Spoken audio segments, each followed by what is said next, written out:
માણાવદર તાલુકામાં સૌથી વધારે અસરગ્રસ્ત ગામ ગણા। માણાવદર તાલુકાનું ગામ ગણા, જ્યાં ભાદર અને ઓસમ ડુંગરમાંથી આવતી ઘૂઘવી નદીના પાણીએ ભારે તારાજી સર્જી છે। અહીંની ગ્રામજનોના અંદાજે 1000 વીઘા જમીનનું સદંતર ધોવાણ થઈ ગયું છે અને તમામ જમીનમાં વાવેતર કરેલ મગફળી તેમજ કપાસ સહિતના બિયારણનું સદંતર ધોવાણ થઈ ચૂક્યું છે, ત્યારે ખેડૂતોની મુશ્કેલી અતિ ભયાનક બની ચૂકી છે।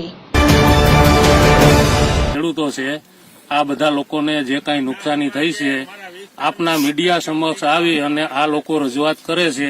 આશરે મારા ગામમાં 3000 વીઘા જમીન જેટલું ધોવાણ થયું છે, પાક નિષ્ફળ ગયો છે।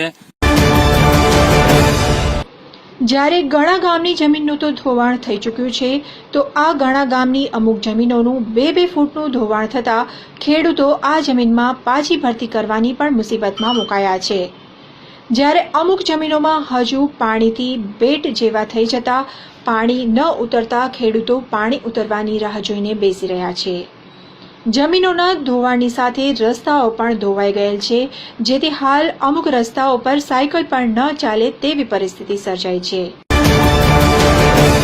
અમારા ગામમાં ભાદર નદીનું પાણી તથા આમથી ઓસમ ડુંગરમાંથી ધુંધવી નદીનું પાણી બે ભેગા થતા જે હોનારત સર્જી છે, તારાજી સર્જી છે, એને હિસાબે અમારો સદંતર આશરે 3000 વીઘાનો પાક નિષ્ફળ ગયેલ છે અને અત્યારે પાછું બીજી વખત જે લેવલિંગ કરવા માટે જે જમીનના ધોવાણ થઈ ગયેલું છે એના માટે અમારે શું કરવું એનો વિચાર થઈ રહ્યો છે।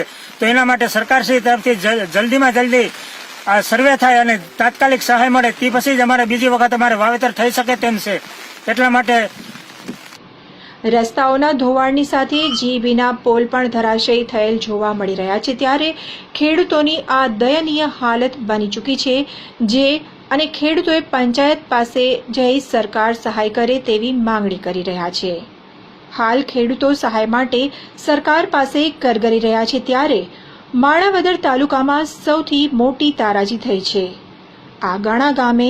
ત્યારે આ ગામની તાલુકા વિકાસ અધિકારી આરવી માણાવદરિયા તેમજ જિલ્લા ડેપ્યુટી ડીટીઓ એસવી બારૈયા, મામલતદાર જોશી સહિતના અધિકારીઓએ તાત્કાલિક મુલાકાત કરી હતી।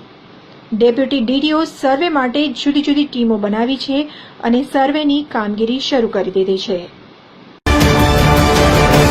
અમારા ખેતરમાં અત્યારે 3-3 ફૂટ પાણી ભર્યા છે, પાક નિષ્ફળ ગયો। મેં વાવેતર કર્યું હતું, મારી બાજુવાળાએ વાવેતર કર્યું હતું, એ બધા નિષ્ફળ ગયા છે અને અમારે ભિંડોરા ગણાનો રસ્તો જે રોડ થતો હતો એ રોડને કારણે અમારા ખેતરમાં અત્યારે પાણી ભર્યું છે।